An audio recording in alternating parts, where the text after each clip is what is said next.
뭉치면 죽고 흩어지면 산다. 코로나로 죽기 전에 굶어 죽겠다. 법 지키다가 피눈물 흘리는 자, 이거 쓰세요. 이거 쓰세요. 비웃는 자, 과연 그들은 누구인가?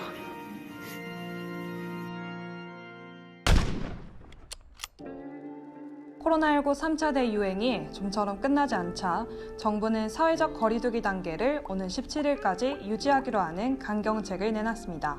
이 같은 조치로 먼저 영업을 중단했던 유흥시설에 더해 헬스장, 스크린 골프장 같은 실내 체육시설도 문을 닫았죠. 하지만 사회적 거리두기가 기약 없이 길어지면서 이들이 더 이상은 못 버티겠다며 거리로 나왔습니다. 지난 6일 부산시청 앞 광장, 헬스장, 필라테스, 스크린 골프장 업주들이 잇따라 집회와 시위를 벌였습니다. 살을 내는 추위에도 어린 자녀까지 함께 나섰습니다. 지난 7일에도 볼링장 업주들이 부산시청을 찾아가 항의를 하는 소동이 벌어졌습니다. 이들은 정부 방침으로 문은 닫았지만 임대료 같은 고정비는 한정없이 들어가 궁지에 몰렸다고 호소했습니다. 한 달에 그냥 나가는 금액만 해도 2천만 원 정도 되는데 이제 아무것도 안 하고 고정 지출이 그렇게 발생하다 보니 이제까지 벌어놓은 돈 플러스 대출 받아놓은 돈도 이제 다 소진이 되었고 경제적으로도 또 굉장히 힘든 상황에 놓여 있습니다.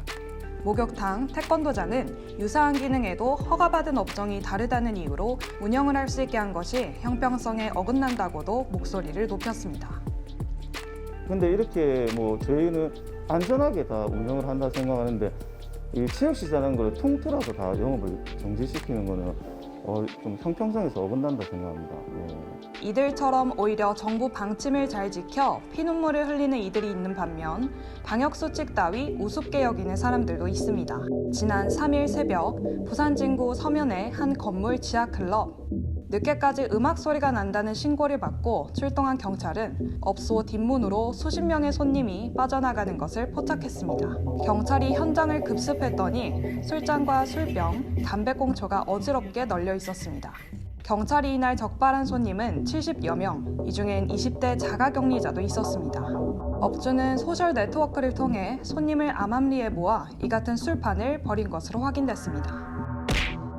앞서 지난달 17일에도 비슷한 일이 있었죠. 경찰이 부산 연제구 연산동의 한 지하 노래방 문을 부수고 들어갔더니 손님과 접대부가 나란히 앉아 술을 마시고 있었습니다.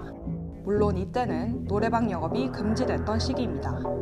7일 밤에는 부산 사구 하단동에서 문을 걸어 잠그고 몰래 손님을 받아 밤새 카드게임과 술을 제공한 홀덤펍이 경찰에 적발되기도 했습니다. 업주들의 호소에 정부는 영업 금지 조치를 내렸던 실내 체육시설과 노래 연습장에 대해 방역수칙을 강화하는 조건으로 17일 이후 일부 영업을 허용하는 방안을 추진하기로 했습니다.